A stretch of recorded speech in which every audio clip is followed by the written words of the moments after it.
It's the lawsuit that's shaking up the housing industry. The National Association of Realtors and several brokerage firms face likely damage payments of $1.8 billion or more after a federal jury said home sellers faced inflated broker fees. Yahoo Finance's Alexis, Keenan and Dani Romero join us with the details. Alexis, first, we'll start with you to set the scene. From a legal standpoint, what are we seeing here?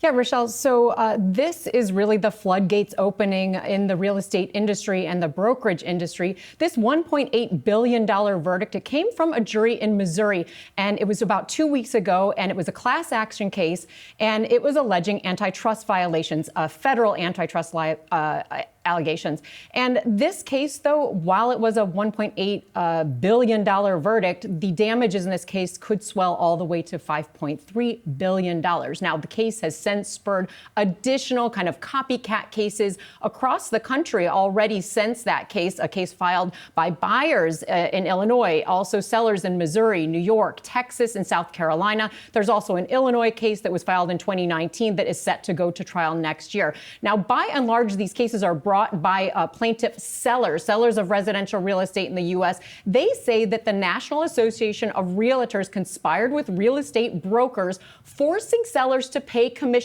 for not only their own broker agents, but also for the buyer's commissions. How do they do that? They say, well, the NAR, they control the powerful database that houses the listings known as MLSs. They exist across the country, regionally, locally, and they have about 90+% of all the homes for sale listed in that database. So what does the NAR do? They say only its members can access that database, and then those members are required to share commissions. Now, the end result is if the sellers use these services, they then have to pay both sides of the deal. Now, ultimately, these plaintiffs, they say that all of this relationship between the NAR and the brokers, that this is driving up home prices across the U.S.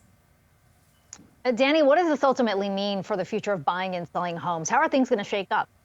Akiko, consumers are upset on how the commission structure is done on real estate transactions. But before we get into the changes, how are transactions typically done? Well, if you want to list a home for sale, you usually go through a multi-listing service, and which gives access to agents on local real estate databases. So when that happens, the seller pays a commission towards that agent that brings that buyer, that lucky buyer, through the door. Now, typically home sellers are on the hook for about 5% to 6% cut on the home sales price, and then that's split between the buyer's agent and the seller's agent. Now, there is a catch. The buyer doesn't pay that fee directly. Instead, the commission is fully paid by the seller as part of their closing costs. But with these lawsuits in focus, the change has already happened. I mean, for example, in California, the California Association of Realtors has already made changes to their purchase agreement last year. Now they have a section that's called the seller's payment to buyer's broker. And that means, that indicates that the buyer has entered a written agreement with the to compensate the buyer's broker.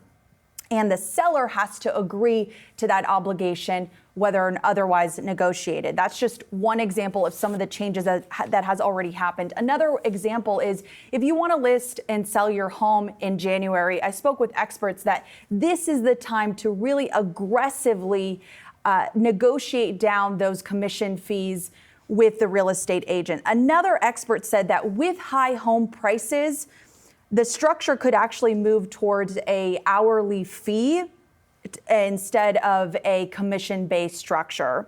That could be a little bit of outside thinking, but again, it's just an option. But at the end of the day, experts say that there needs to be an incentive on the table to bring buyers through the seller's door. Akiko?